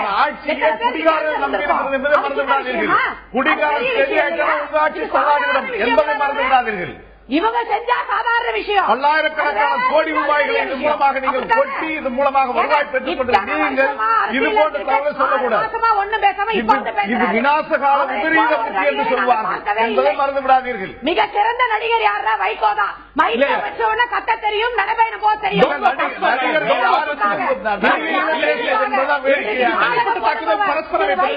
மக்கள் நலம் எல்லாம் அவருக்கு கிடையாது, சொந்த சுயநலம் தான் அவருக்கு. மக்கள் நலம் சார்ந்து நடந்ததால் தான் தன்னுடைய தோழர்கள் சொல்லியிருக்கிறார். இது வாக்குக்காக நடத்தப்பட்ட நடைபயணம் அல்ல, மக்களுக்காக நடத்தப்பட்ட நடைபயணம். திராவிட இயக்கம் அரியணைக்கும் மாணவர் போராட்டம் என்பதை நீங்கள் மறந்துவிடக்கூடாது. அதிமுகவுடைய ஆட்சி என்றால் மாணவர் நடத்திய அந்த அறப்போராட்டம் தான் இன்றைக்கு படிக்கட்டுகளாக அமைந்திருக்கிறது. எனவே மாணவர்கள் இல்லாமல் நடைபெற்றதில்லை. இருவருடைய எந்த மாணவனையும் தூண்டி விடாதீங்க. இறுதி கட்டப்பட்டு மாணவர்களை படிக்க அனுப்புறாங்க. உங்க கட்சிக்காக சொன்ன முதலமைச்சருக்கு மத்தியில் குடி குடி என்று போதிக்கிற அரசாக உங்களுடைய அரசு இருக்கிறது. உங்களுடைய பள்ளிக்கு உங்களுடைய அரசுதான் ஏறக்குறைய 1000க்கும் மேற்பட்ட பள்ளிக்கூடங்களை மூடி 1000க்கும் மேற்பட்ட மருத்துவமனைகளை கூடுதலாக திறந்திருக்கிறீர்கள். எனவே மாணவர்களுக்கு அரசுக்காங்க இது ஆரோக்கியமான முறை இல்லை, இது ஆரோக்கியமான முறை இல்லை.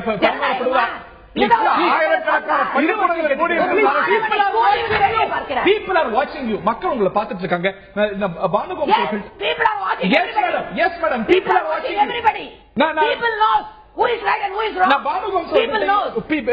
பானுகம்சவர்கள்ட்ட இறுதியான கேள்வி கேட்க விரும்புறேன். இந்த ஒரு போராட்டம் வெவ்வேறு திசைகள்ல போயிட்டு இருக்கு. மாணவர்கள், தனிநபர் அமைப்புகள், அரசியல் கட்சிகளுடைய பங்கேற்பு. ஒரு அரசியல் கட்சி ஒரு நாள்ல போராட்டம் அறிவிக்குது, இன்னொரு சில அரசியல் கட்சிகள் கூட்டாக ஒரு நாள்ல பந்த் அறிவிக்குது. இந்த கோரிக்கையை, மதுவிலக்கு கோரிக்கையை கொள்கை ரீதியா தொடர்ந்து சொல்லிட்டு இருக்கோம் சொல்லக்கூடிய கட்சிகள் அதை ஆதரிக்க மாட்டேங்குது. அரசியல் மேலோங்கி இருக்கிறது. இதுல அரசியல் கட்சிகள் உணர வேண்டிய பொறுப்புகள் என்ன?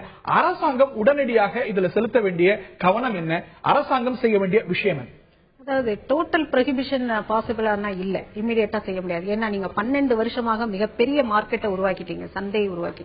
இது வெறும் சந்தை மட்டும் இல்ல, மக்களை ஒரு குடிக்கு போதைக்கு அடிமையாக்கின பிறகு திடீர்னு அதை வந்து டோட்டலா நிறுத்தினீங்கன்னா அதனுடைய விளைவுகளை சமாளிப்பதற்கான ஸ்ட்ரக்சர் நம்ம கிட்ட இருக்கான்னா இல்ல. ஆக இது படிப்படியாகத்தான் இது பண்ண முடியும். உலகம் பூராவும் ஒரு ஃபெயிலியரான ஒரு விஷயம் அப்படின்னா டோட்டல் ப்ரொஹிபிஷன். அப்ப நீங்க அந்த இதற்குமான ஸ்பேஸை வந்து நீங்க கொடுக்கணும். ஒரு நிர்வாகம் அதை தான் பார்க்கணும். அப்ப அதையும் பார்த்து இந்த ப்ரொஹிபிஷனையும் எப்படி எப்படி கொண்டு வரலாங்கும் போது பார்ஷியலா தான் நீங்க படிப்படியா ஹைவேல இருக்கிற இதெல்லாம் மூடணும்னு சொல்லி கோர்ட்டே ஆர்டர் கொடுத்து மூடி இருக்கிறோம்னு சொல்றாங்க. ஆனா இன்னும் ஃபங்க்ஷன் ஆயிட்டு இருக்கு. அதே போல பள்ளிகள் பக்கத்துல, கல்லூரிகள் பக்கத்துல, இந்த மாதிரி வழிபாட்டு தலங்கள் பக்கத்துல இருக்கிற இதெல்லாம் மூடணும் அப்படின்னு. ஆனா இன்னும் அதையெல்லாம் மூடப்படவில்லை. ஆக இந்த மாதிரி ஒரு ஸ்ட்ரீட்ல 4 டாஸ்மாக் மாதிரி இருக்குது. ஆக இந்த மாதிரியான ஒரு அளவுக்கு மீறிய கடைகளும் அதுக்கான ஆக்சஸும் வாங்குபவர்கள் யாருக்கு கொடுக்கணும் யாருக்கு கொடுக்க கூடாதுங்கிற மானிட்டரிங் இல்லாத கடைபிடிக்க வேண்டிய ரெஸ்ட்ரெயின்ட் இந்த விஷயத்துல என்ன அட்வைஸ் பண்ணுங்க? இந்த விஷயத்துல இந்த மாதிரி மாணவர்களை ஈடுபடுத்தக்கூடாது. மாணவர்கள் எந்த மாணவர்கள் ஈடுபடுத்தப்படுகிறார்கள், ஏழை மாணவர்கள் தான் ஈடுபடுத்தப்படுகிறார்கள். அவர்களுடைய கல்வி பெரிய அளவில் மாணவர்கள் ஈடுபடுவதில் தவறு இருக்கா?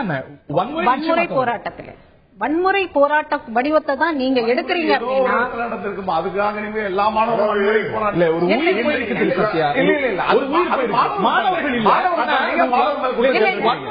அவர் சொல்லும் போதே அதுதான், அவர் மாணவர் இல்லைன்னு சொல்றாரு. இன்றைக்கு போயிருப்பது டாஸ்மாக் ஊழியருடைய உயிராக இருக்கலாம். இதே வன்முறையில் இன்னொரு மாணவருடைய உயிர் போனா அதை வைத்து அரசியல் செய்வாங்களே தவிர அந்த போய்விட்ட உயிருக்காக எந்த இதுவும் போகும். ஆக வன்முறை போராட்டத்தில் மாணவர்கள் ஈடுபடுத்தப்படுவதுங்கிறது மிக தவறான ஒரு இது. இரண்டாவது, அரசியல் கட்சிகள் இதை மக்கள் நலனாக எவ்வளவு தூரம் பிராக்டிகலா பாசிபிள்னு எடுத்துட்டு போகல. இதை மிகப்பெரிய உணர்ச்சி கொந்தளிப்பாக மாட்டி ஒரு பெரிய ஜிங்கோயிசம் மாதிரி கொண்டு போறாங்களே தவிர இதுல எந்த விதமான பொருளுள்ள வாதம் இருப்பதாக எனக்கு தெரியும்.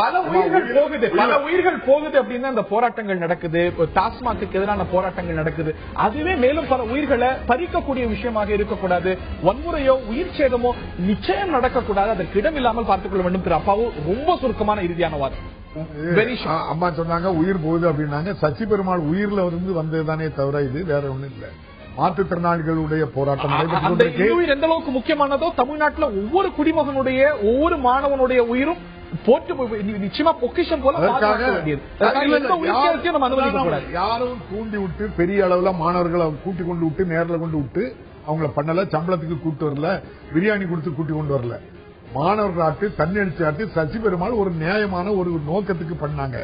அத தலைவர் கலைஞர் நான் ஆட்சிக்கு வந்தா இதை பண்ணுவேன் அப்படின்னு சொன்னாரு. அவர் நம்பினாரு சசி பெருமாள். அவர்கிட்ட நேரில் சொன்னாரு.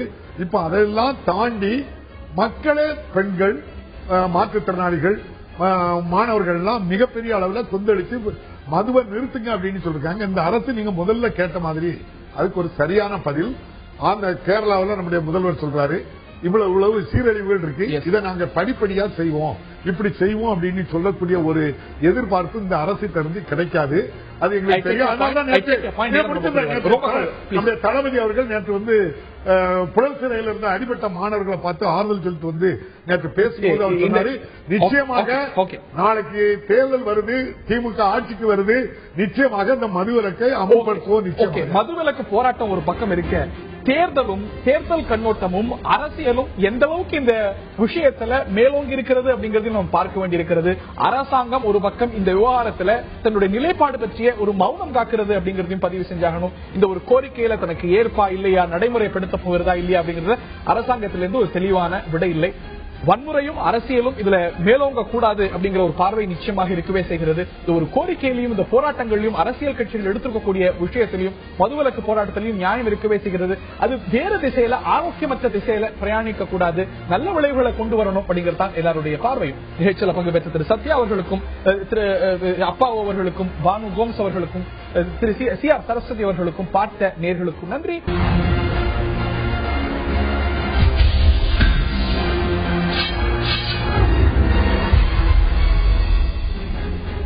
பாராளுமன்ற அமளிகளுக்கு, பாராளுமன்றத்தில் நீடிக்கக்கூடிய சிக்கலுக்கு ஒரு முடிவு வந்த பாடில்லை. தொடர்ந்து முடங்கி வெவ்வேறு வடிவங்கள்ல செயல்படாம வெவ்வேறு வடிவங்கள்ல பிரச்சனைகளோடு பாராளுமன்ற கூட்டத்தொடர் ஒவ்வொரு நாளும் நகர்ந்து கொண்டிருக்கிறது. இந்த நிலையில 25 காங்கிரஸ் எம்பிக்கள் சஸ்பெண்ட் செய்யப்பட்டிருக்கிறார்கள்.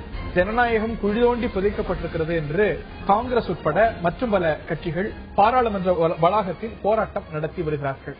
இந்த ஒரு சஸ்பென்ஷன், இந்த ஒரு நீக்கம் அப்படிங்கிற நடவடிக்கை ஒரு பாராளுமன்ற முடக்கத்துக்கும் இந்த குழப்பத்துக்கும் தீர்வா, மேலும் புதிய பிரச்சனையா, இது வரைக்கும் முன்னுதாரணம் இல்லாத ஒரு செயலா, பல கேள்விகள் எழுந்திருக்கின்றன. இதை தாண்டி நில மசோதாவில் ஒரு யூ டர்ன் செய்து வருகிறது சர்க்கார். பல கேள்விகள் எழுந்திருக்கின்றனர்களே, விவாதிப்போம். இன்று பாரதிய ஜனதாவுடைய திரு நாராயணன், காங்கிரஸ் உடைய திரு நாராயணன், 2 நாராயணன்கள் நம்முடைய இணைகிறார்கள். என்னுடைய முதல் கேள்வி திரு அமெரிக்க நாராயணன் அவர்களுக்கு தான். இந்த மாதிரி பாராளுமன்றத்துடைய இந்த போராட்டத்துடைய காரணம், நியாயம், இது ஒரு பக்கம். அவையுடைய மைய பகுதிக்கு கோஷமிடுவது குற்றம். காகிதத்தை கிழிப்பது குற்றம், சபாநாயகர் செய்யாதே என்று சொல்லக்கூடிய ஒரு செயலை ஒரு உறுப்பினர் செய்தாரானால் குற்றம். அவையில என்னென்ன செய்யணும் என்னென்ன செய்யக்கூடாது அப்படிங்கிறதுக்கு விதிகள் இருக்கு. அந்த விதிகளுக்கு புறம்பாக உறுப்பினர்கள் நடந்து கொண்டால் விதிகள் பாய்ந்து, நடவடிக்கை பாய்ந்து, சஸ்பெண்ட் பாயும்.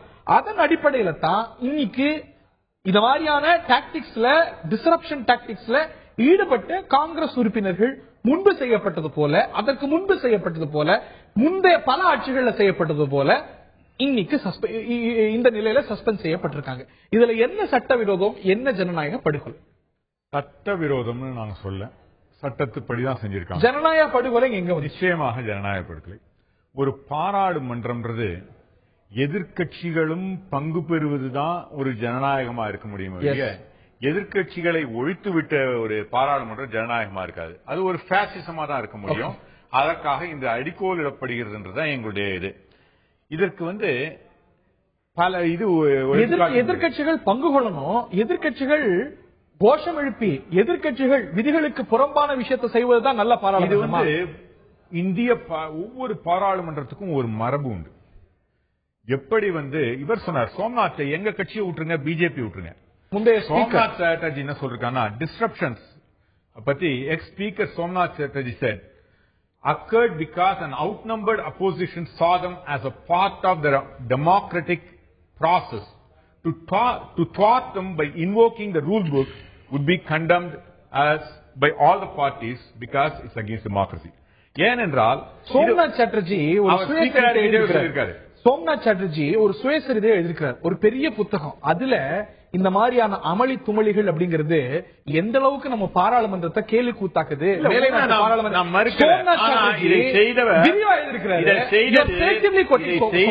இதற்கு முன் உதாரணம் பிஜேபி தான். பிஜேபி பாராளுமன்றத்தை நடக்க விடாதது ஒரு எதிர்கட்சியினுடைய தார்மீக பொறுப்பு என்று கூறுகிறார்கள். அவர்கள் செய்ததைத்தான் நாங்கள் இங்கு அதாவது நாங்க ஆளும் கட்சியா பல வருஷம் இருந்து சொல்லி பார்த்தோம். இவர்கள் எதிர்கட்சியா இருந்து ஏங்கினாங்க. மக்கள் இவர்களுக்கு ஆதரவு பிஜேபி வழியே பின்பற்றி இல்ல மக்கள் என்ன சொல்றாங்க, இது மாதிரி எதிர்த்தவர்களுக்கு இன்றைக்கு பொய் சொல்லவருக்கு, பொய் சொல்லி ஆட்சிக்கு வந்தவர்களுக்கு இன்னைக்கு ஆதரவு கொடுத்திருக்காங்க. நாங்க பொய்ய சொல்லல, உண்மையைத்தான் சொல்றோம். ஆனா மக்களுடைய குறைகளை மக்களுடைய இல்ல அவர்கள் சொல்லினாங்க. ஏன்னா நான் பல முறை உங்க வீட்டிலே சொல்றேன், மோடியை பாராட்டியிருக்கேன். எப்படி பாராட்டுறேன், மோடி மாதிரி ஒரு பொய்யையே உண்மையாக திரித்து கூறி இதையெல்லாம் சொல்லுங்க,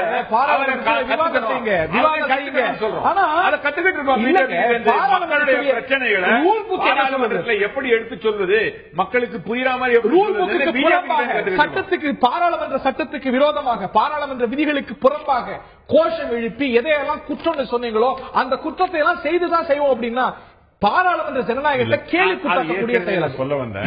ஏற்கனவே நான் சொல்ல வந்தேன், ஒவ்வொரு நாட்டிற்கும் பாராளுமன்றத்தை ஓவர் டைம் ஒரு மரபுகள் வருது.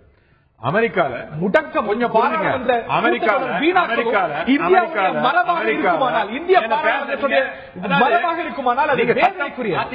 நீங்களும் பாராளுமன்றம் மாதிரி சத்தம் போட்டு என்ன இது பண்றீங்க? பரவாயில்ல, பாராளுமன்றத்தை நல்லா கத்துக்கான இதை மாத்தணும் நீங்க நினைக்கிறீங்க. நீங்க மாத்துறீங்களா? வேதனைக்குரியது பேச உங்கள்கிட்ட தான் வரேன். நீங்க சத்தம் போட்டு பேசுறதால உண்மை மாறிவிடாது. உங்கள்கிட்ட தான் போறேன். மற்ற நாடுகளுடைய, நமது நாட்டின் மரபு சொல்லிட்டேன். 67 வருடங்கள்ல நம்ம கடந்த 10 வருடங்களாக இவர் செய்த மரபுகளை அப்பொழுது கூட இவர்களை பாராளுமன்றத்திலிருந்து தூக்கி வெளியே அழிக்கவில்லை. ஆனால் வரேன், அது நீங்க சொல்றதுக்கு வரேன். ஆனால் இது ஒரு மக்கள் தெரிஞ்சுக்கணும். அமெரிக்காவில் பெண்கள் ரிசர்வேஷன் மசோதா போது இன்னைக்கு உங்களுக்கு குரல் கொடுக்கக்கூடிய நினைக்கிறீங்களா? மக்களுக்கு செய்தி போன நினைக்கிறீங்களா? தவறான செய்திகள் பதியப்படக்கூடாது. தவறான செய்திகள் பதியப்படக்கூடாது.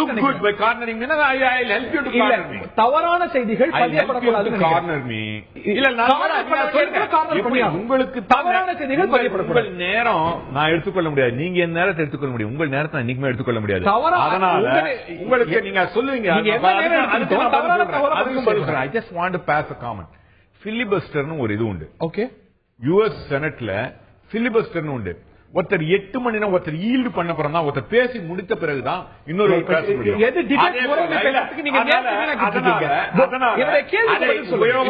உபயோகித்து சட்டங்கள் வராமல் தடுப்பது அமெரிக்க ஜனநாயகத்தின் மரபு.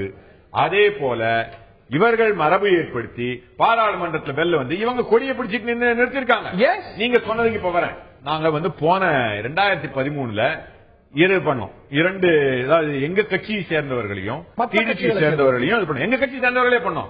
முக்கியமா முதல்ல எங்க கட்சி சேர்ந்தவர்களை தான் பண்ணோம். ஏனென்றால் அன்றைக்கு ஒரு வயலன்ஸ் இது வரக்கூடிய அளவு இருந்தது. நல்லா புரிஞ்சுங்க. ஒரு ரோட்ல ஒருத்தர் டிராபிக் வந்துகிட்டே இருக்குது, கிராஸ் பண்ண போறோம், அதுக்கு கிராஸ் பண்றதுக்கு ஜெயில போறீங்க, ஒருத்தர் கொலை பண்றவனுக்கு ஜெயில போறீங்க. ரெண்டு ஒண்ணு நீங்க சொன்னீங்கன்னா மக்கள் பாத்துக்கிட்டு இருக்காங்க. மக்கள் பாத்துக்கிட்டு இருக்காங்க. ஆமா, ரெண்டு விதிமீறல். நாம சஸ்பென்ஷன் பண்ணணும்னு ஒரு சபாநாயகருக்கு ஒரு நீதிபதிக்கு அது வேணும். மக்கள் நீதிபதி பாத்துட்டு இருக்காங்க. ஆனா இந்த நீதிபதி, இந்த சபாநாயகர் ஜனநாயக கொலை பிஜேபி எதெல்லாம் செய்யக்கூடாதோ அதெல்லாம் செய்யப்பட்டா விதிகள் பாயணும்னு விதிகள் இருக்கு. அது செலக்டிவா பயன்படுத்தப்படணுங்கிறீங்க, கேர்ஃபுல்லா ரிஸ்ட்ரெயின்டோட பயன்படுத்தப்படணுங்கிறீங்க. I take a point. நான் உங்கள்கிட்ட கேட்க விரும்புறேன், இதே டாக்டிக்ஸ் தான் நீங்க ரிசார்ட் பண்ணீங்க. உதாரணத்துக்கு போன ராஜ்யசபால போன ஆட்சியுடைய நிறைவுல நீக்க கூட படல, உங்களுடைய உறுப்பினர்களை புல்லட்டின்ல நேம் பண்ணாங்க, பேரை குறிப்பிட்டு இந்த மாதிரி அவைக்கு குந்தகம் விளைவிக்கும் செயல ஈடுபடுறாங்கன்னு பேரை தான் குறிப்பிட்டாங்க. ஜனநாயக படுகொலை இப்படியெல்லாம் செய்யலாமான்னு கேட்டீங்க. பிறகு அந்த பெயர்கள் நீக்கப்பட்டது புல்லட்டின்ல இருந்து. ஆனா இன்னைக்கு இந்த ஒரு பாராளுமன்ற உறுப்பினர்களுடைய நீக்கம்ங்கிறது இந்த பிரச்சனைக்கு ஏதேனும் தீர்வா? இல்லாதவர்களை வேற நிக்கிறாங்க உள்ளத்துல வெல்ல. அப்ப அந்த அழகுல சபையை நடத்துறாங்க. பேசிட்டீங்களா? நிச்சயமா. அதாவது பொய் சொல்லி ஆட்சிக்கு வந்தவர்கள் அப்படின்னு சொன்னார் அமெரிக்க நாராயணன். மோசடி செய்த காரணத்தினால், அதாவது இந்த நாட்டினுடைய இயற்கை வளங்களை மோசடி செய்து இந்த நாட்டினுடைய ஜனநாயகத்தை குலைத்த காரணத்தினால் தான் காங்கிரஸை வெளியே தள்ளினார்கள். ஆட்சி அந்த பொய் சொன்னதுக்கு நான் சொல்லணும், நான் வந்தாச்சு. இப்போ பொய் சொல்லி வந்தாங்க. எதற்காக இந்த பாராளுமன்ற முடக்கம்னா 3 விஷயம் சொல்றாங்க. இந்த 3 விஷயத்துல கொஞ்சம் நான் டிவேட் ஆகி போறேன். ஒரு தூக்கு தண்டனை கைதுக்கு தூக்கு தண்டனை கொடுக்க கூடாதுன்னு சொல்றாங்க, ஒரு குற்றவாளிக்கு தூக்கு தண்டனை கொடுக்க கூடாதுன்னு அறிவு பண்றாங்க காங்கிரஸ். ஆனால் இல்ல சில பேர் பரவாயில்ல, அவங்க காங்கிரஸ் தான். அமெரிக்க இல்ல, நான் இன்னும் முடிக்கல. ஆனா இன்னைக்கு இவங்க முடக்கிறாங்க பாத்தீங்களா, பாராளுமன்றத்தை முடக்குவதாக சொல்கிறார்கள். 2 நாட்களா மக்களவை நல்ல சிறப்பாக செயல்பட்டுக் கொண்டிருக்கிறது நாம் பார்த்துக் கொண்டுதான் இருக்கிறோம். அது வேற. இதுல லலித் மோடி கேஸ்ல இன்னைக்கு அரெஸ்ட் வாரண்ட் கொடுத்திருக்காங்க. இந்த அரெஸ்ட் வாரண்ட் கொடுக்கும் போது அந்த ஜட்ஜ் கேட்கிறாரு, இவர் மேல சார்ஜ் ஷீட்டே இல்லையே, எப்படி அரெஸ்ட் வாரண்ட் கொடுக்கிறது? கொடுக்க முடியாதுன்றார் அந்த ஜட்ஜ். இதைத்தான் நாங்கள் தொடர்ந்து சொல்லிக் கொண்டிருக்கிறோம். சார், நீங்க பேசும்போது நான் குறுக்க பேசுவாரு. இதைத்தான் நாங்கள் தொடர்ந்து சொல்லிக் கொண்டிருக்கிறோம். சுஷ்மா ஸ்வராஜ் செய்ததுல சட்ட விதி மீறல் எதுவும் இல்லை. ஆனால் காங்கிரஸ் பொய் சொல்லுச்சு. என்ன பொய் சொல்லுச்சுன்னா, தேடப்படும் குற்றவாளி நாட்டை விட்டு ஓடி போயிட்டாரு. இன்னைக்கு அந்த ஜட்ஜ் தெளிவா சொல்லிருக்கிறாரு, ஒரு he is not even an accused அப்படின்னு சொல்லிருக்கிறாரு. இதற்கு அதனால லலித் மோடி குற்றமற்றவர், அவருக்கு ஒண்ணுமே இல்லை அப்படி சொல்ல வரல. ஆனால் இதுல சட்ட விதிமீறல் இருக்குதான்னா சுஷ்மா ஸ்வராஜ் கிடையாது. அவசியம் கோர்ட்ல சார்ஜ் ஷீட் இல்லாத சமயத்துல பல அமைச்சர்கள் பதவி நீக்கணும் அப்படின்னு கோரி இருக்கிறீங்க. அவங்க இல்ல ஹரிகரன் அப்படி இல்ல, நீங்க தவறா சொல்றீங்க. எந்த ஒரு விஷயமுமே அந்த சிஏஜி சொல்லிதான் கேஸ்ல இருந்து எல்லாம் இருக்கட்டும், ஆதாரத்தோட கொடுத்தாங்க.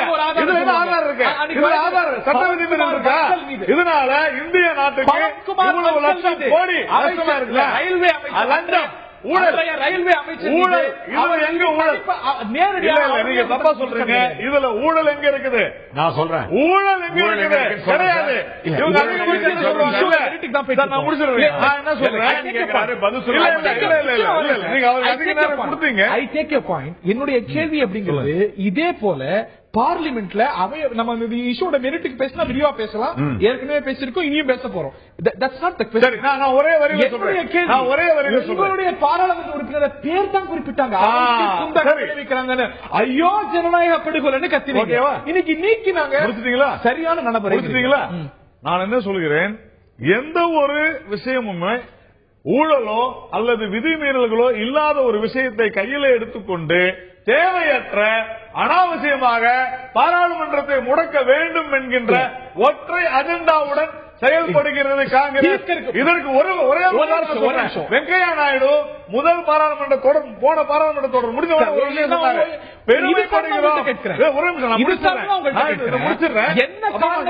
என்ன காரணத்துக்காக பாராளுமன்றம் முடக்கப்படுது, என்ன காரணத்துக்காக உறுப்பினர்கள் கோஷம் எழுப்புறாங்க, ஸ்பீக்கருடைய வேலை கிடையாது. விதிகள் மீறப்பட்டிருக்கா, உங்களுடைய விதிகள் மீறப்பட்டிருக்கிறதா இல்லையா? பதாதைகளை எடுத்துட்டு போனது தப்பா இல்லையா? நிச்சயமா அப்பா வந்து 25 நிச்சயமா அதுல இருந்து 25 பேர் சஸ்பெண்ட் பண்ண பிறகு கடந்த 2 நாட்களாக செயல்படுகிறதா இல்லையா? போகக்கூடாது, மைக்க தூக்கி வீசக்கூடாது, அவையுடைய மைய பகுதிக்கு வரக்கூடாது, ஸ்பீக்கர் சேர் கிட்ட வரக்கூடாது, இதெல்லாம் தப்பு. இருந்தா ஸ்பீக்கர் நடவடிக்கை எடுக்கலாம்னு ரூல் புக்ல எப்பவுமே இருக்கு. சரி, ஆனா இதே போல இருந்த போது, இதே போல இன்றைய அமைச்சர் ஸ்மிருதி இராணி உட்பட இதே டாக்டிக்ஸ்ல ஈடுபட்ட போது அவங்க பேர் தான் குறிப்பிடப்படல. இவங்க சட்டப்படி இது சரியா இல்லையான்றதான் கேள்வி. இவர்கள் பாராளுமன்றத்தை முடக்கினார்களா இல்லையா? செய்யலையா? சபாநாயகர் செய்யல. அவங்க இல்ல, அவங்களுக்கு பயம் இது தவறான அன்னைக்கு செஞ்சாரு சார். சரி, பாராளுமன்ற உறுப்பினர்களை நீக்கல, அவங்க பேரை குறிப்பிட்டாரு. அதுதான் குற்றம் உள்ள நெஞ்சு குறு குறு சார். பேரை குறிப்பிட்டாரு, பேரை குறிப்பிட்டு நாங்கள் நியாயமான கோரிக்கையை வைத்தோம். ஆனா இவங்க வைக்கிற 3 கோரிக்கையுமே தொடர்பு இல்லாத. இன்று காங்கிரஸ் செய்வது ஜனநாயக படுகொலையானால் அன்று பாராளுமன்றத்தை முடக்கி தவறான வாதம் வைக்கிறீங்க. நாம சொல்றோம் கோல்லையும் நாங்க பாராளுமன்றத்தை முடக்கினோம்னா சரிதான். இப்ப இவங்க செய்யறது தவறு, அவ்வளவுதான் விஷயம். இஷ்யூ என்ன வேணா இருக்கலாம், இது என்னங்க அது கோரிக்கை நியாயம் உள்ளதா இருக்கு. சரி, பாராளுமன்ற அதாவது காங்கிரஸ் என்ன செஞ்சதோ இல்ல எது செய்ய மறந்ததோ நீங்க அப்படியே ஃபாலோ பண்ணு நீங்க சொல்றீங்க. நீங்க உங்க சட்டப்படி நாங்க செஞ்சு பாராட்டணும். நீங்க என்ன ஒரு மக்கள், பொதுமக்கள் இந்த பாராளுமன்ற உறுப்பினர்கள் முறை தவறி நடந்தார்கள், சபாநாயகர் நடவடிக்கை எடுத்தார் என்பதை பாராட்ட வேண்டும்.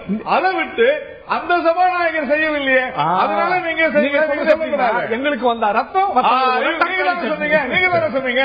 இதை பத்தி பேசுங்க. பாராளுமன்றம் பெரிய பெருமை எடுத்தாங்க, நன்றாக நடந்ததுன்னு.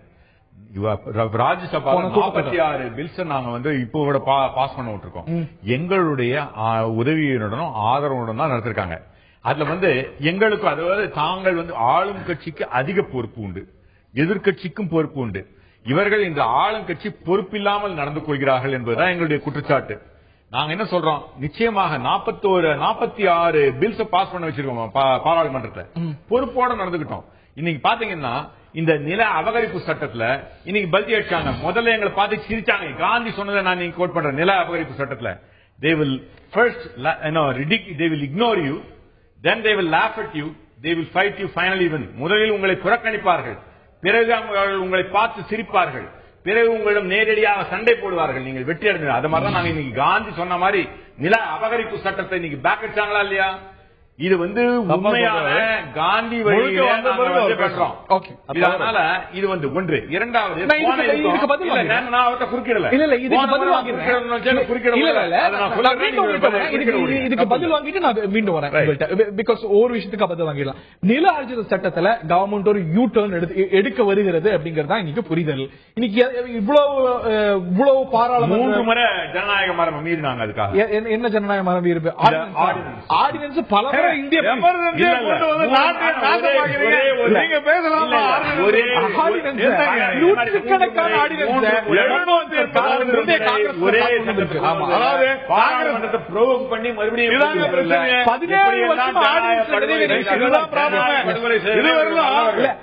ஆர்டினன்ஸ் கொண்டு வருது ஜனநாயக படுகொலைன்னா எமர்ஜென்சி நில கையகப்படுத்துதல் நீங்க கொண்டு வந்தது நில கையகப்படுத்துதல் சட்டத்தை பொறுத்து. உங்க இதுக்கு ஓட்டளிக்கல, உங்க நில பேசுறீங்களா? நானும் பேசிட்டேன். நீங்க கையகப்படுத்துதல் சட்டத்தை பொறுத்தவரையில இன்னும் அது முழுக்க வெளியே வரல. 10ஆம் தேதி தான் அதனுடைய அந்த ஸ்டாண்டிங் கமிட்டி. இது கேட்டது யாரு? ஸ்டாண்டிங் கமிட்டி காங்கிரஸ் எதிர்கட்சி கொடுத்தாச்சு. அப்போ ஸ்டாண்டிங் கமிட்டி சில விஷயங்களை சொல்லுது. சரி அதை நம்ம சரி பண்ணலாம்னு ஒரு வேளை இவங்க சொன்னா கூட இது எப்படி இவங்க செய்யறாங்க? உடனே அது யூ-டர்ன். அப்படி இல்ல. ஒரு அரசுக்கு ரைட் இல்லையா? ஒரு அரசுக்கு ரைட் இல்லையா? நான் என்ன சொல்றேன், நீங்களா முடிவு பண்ணி நீங்க ஜட்ஜ் மாதிரி ஆறீங்க, அவ்வளவுதான். எல்லாத்தையும் அது மாதிரி எடுத்துட்டாங்க. வெயிட் பண்ணுங்க, 10ஆம் தேதி வரைக்கும் பொறுத்து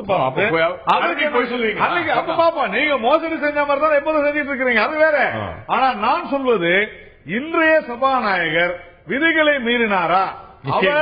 அவர் காங்கிரஸ் செய்த பாராளுமன்றத்திலே மக்கள் வாக்களித்து நீண்ட நெடுநாட்கள் 20 வருடங்கள் கழித்து ஒரு பெரும்பான்மை அரசை கொடுக்கும் பொழுது அங்கே அதை வன்முறை களமாக காங்கிரஸ் ஆக்குவதை மக்களே ஏற்க மாட்டார்கள், ஏற்கவில்லை.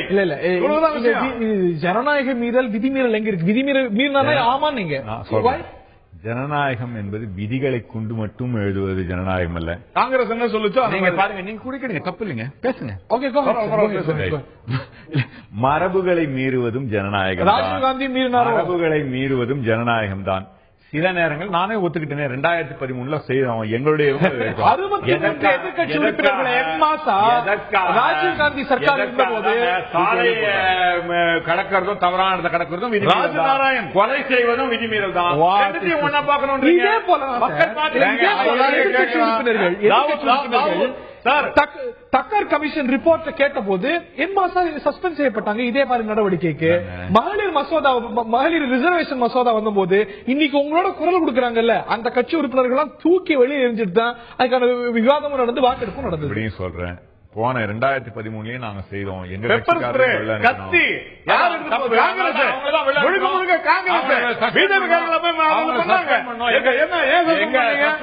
அன்னைக்கு ஜனநாயக கொடுக்கல காங்கிரஸ் தொடர்ந்து எப்படி பண்றாரு பாருங்க. நீங்க பேச மரபும் சரி, உங்களுக்கு ஒரு ரூல், ஊருக்கு ஒரு ரூல், நீங்க பாத்து நீங்க காங்கிரஸ் ஒரே ப்ராப்ளம் தூக்கி காங்கிரஸ் இப்படித்தான் நாட்டை ஆள வேண்டும் என்று இப்படித்தான் பாராளுமன்றமும் நடந்து வருகிறது. எல்லாத்தையும் நீங்களே புரிஞ்சுக்கோங்க. இப்படித்தான் நடந்து தொடர்ந்து காங்கிரஸ் காரணங்கிற விவாதமும் நடந்துட்டு இருக்கு. இப்படியே போகணுமா? நேசு பார்வைக்கே விட்டு விடுவோம். நன்றி, வணக்கம்.